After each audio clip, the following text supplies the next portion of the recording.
E a gente ainda continua separando as camadas de dados. Quer ver? Como eu falei para vocês, a gente vai agora fazer nesse list, vai colocar um checkbox aqui do lado. E toda vez que eu clicar nesse checkbox, ele vai ter que alterar o estado, né, do, do meu task list, né, desculpa, da minha tarefa. O que é alterar o estado? Vai ficar marcado como feito. E quando ele ficar marcado como feito, eu vou ter que alterar também, visualmente falando, ele vai ter que estar com um risquinho em cima. Beleza? Então a gente vai fazer o seguinte. Primeiro a gente vai aqui perguntar se o task is done, né? Ou seja, se a tarefa já foi feita.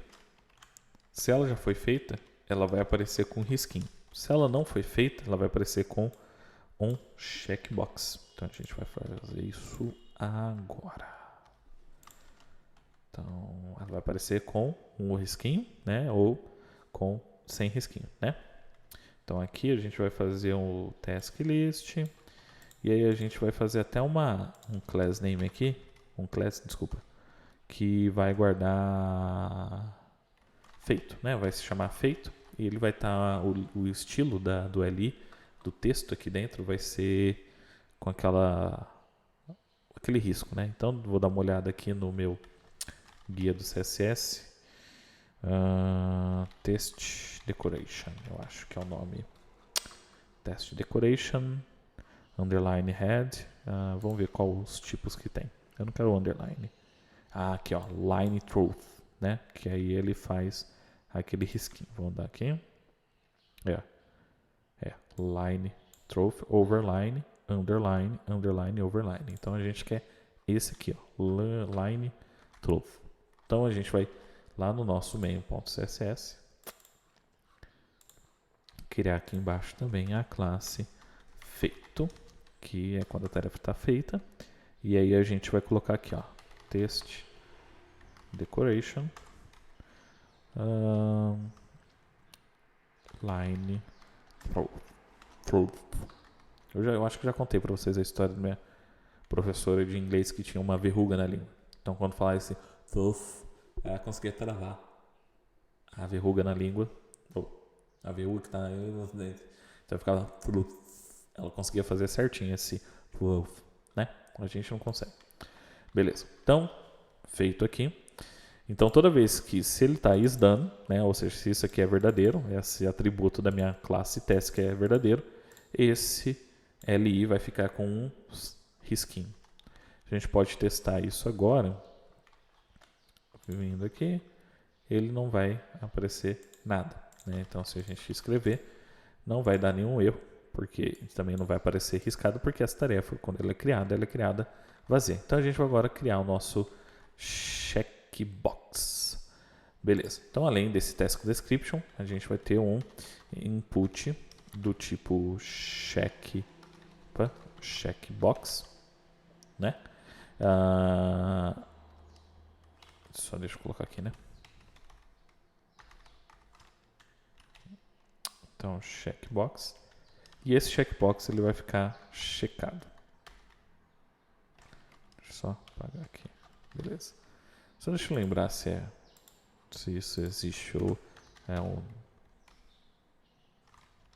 É isso aí mesmo. Então ele vai estar checado. Beleza. E aí ele já vem checado, porque... Opa, desculpa, não vem checado, porque a pessoa, né, não está feita. Então, vai ser um checkbox que, quando ele ser checado, ou seja, quando a pessoa clicar nele, ele vai fazer o seguinte: vai alterar o estado por meio de um método do task list, que a gente vai chamar esse método de complete, né? Ou seja, de finalizado, ou finish task. Muito boa. Então a gente vai fazer o seguinte: onClick. Só deixa eu ver se existe esse método onClick dentro do elemento checkbox. A gente não pode ficar esperando que input checkbox. Vamos ver se tem o on select, on secret, on waiting, on click. Será? Será que tem o on checked? Não. On click. Então a gente vai fazer o seguinte.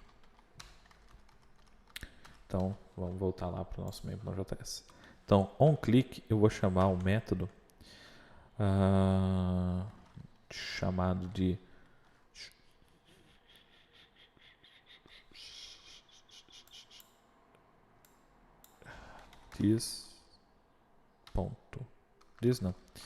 task list. Deixa eu só dar um enter aqui para vocês darem uma olhada. Pronto. Então this task list.finish task. E aqui internamente eu vou passar, internamente não, né? Como parâmetro, eu vou passar o task.code. Opa, desculpa, id. Por quê? Porque dessa forma eu estou passando, vou chamar o método finish task do task list, passando o id dessa tarefa.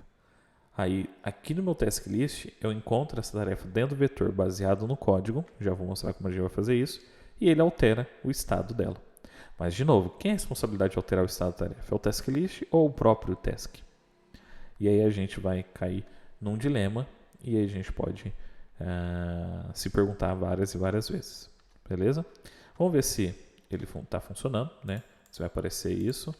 Comprar leite, adicionar tarefa. Está aqui, listar a tarefa. Se eu clicar aqui, ele vai tentar chamar um método que não existe e vai acontecer um erro. Tá lá. Task list finish task não é uma função. Por quê? Porque não existe essa função. Então a gente vem aqui no nosso task list e cria esse método aqui. Finish task. Ele recebe o código, né, dessa tarefa. E aí a gente vem aqui para o nosso finish task e faz uma busca. Ora, se o meu thisTasks ele é um vetor, se ele é um vetor, ele tem um método chamado find. Então, passo para ele o método find. O find recebe uma função, que é a função para buscar esse valor lá dentro, baseado em algum parâmetro. E a gente tem duas maneiras de passar essa função. A gente pode simplesmente passar uma função do tipo arrow, que você já deve ter visto isso lá em frameworks, eu acho. Então, venho aqui e essa função, ela recebe o elemento do vetor. Então, o que é o método find? Ele, para cada elemento do meu vetor tasks, ele vai chamar essa função e passar para essa função o elemento que ele está olhando agora. Então, a gente somente vai passar aqui e fazer o seguinte, retornar se o task.id é igual ao código que foi passado como parâmetro, certo? Isso aqui retorna a tarefa, ou seja, retorna a tarefa que o id é igual ao código. Se ele encontrar, beleza. Se ele não encontrar, ele dá um erro. Ele retorna nulo. Então a gente vai assumir que toda vez vai encontrar, tá? Porque a gente não vai ficar fazendo testes infinito. Então a gente vai guardar a referência dessa tarefa que foi encontrada nesse atributo task.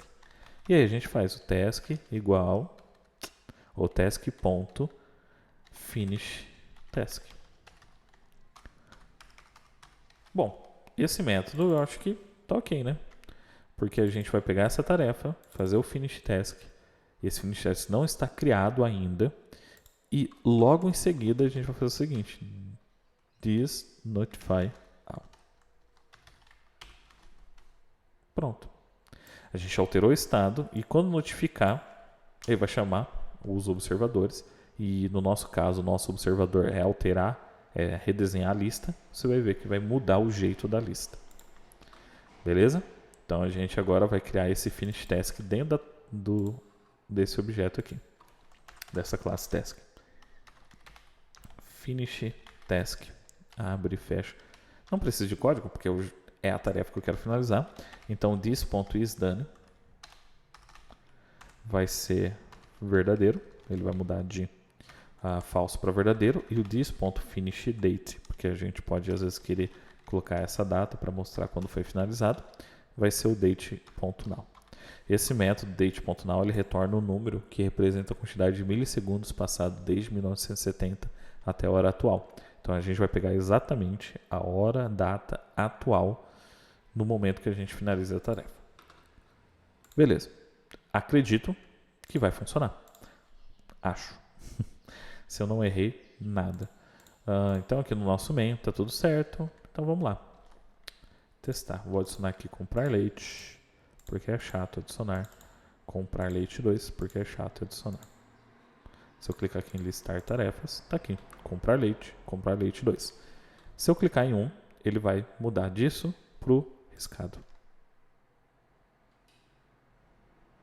Se eu clicar aqui, ele vai mudar disso para o riscado.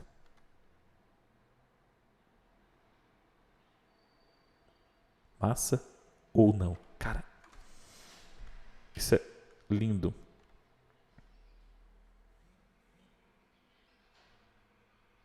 Cara, isso é lindo, cara. É maravilhoso. Então, beleza. Agora vamos lá comprar pão. Comprar pão, porque é chato adicionar e pão. Tá aqui. Comprar pão. Já criamos aí outra funcionalidade bacana, mas ainda não tá bom, porque a gente acabou misturando essa questão de vincular esse controle, ou seja, essa interação, justamente com a camada de dados. Não é o legal. Desculpa pelo trator aí passando na rua.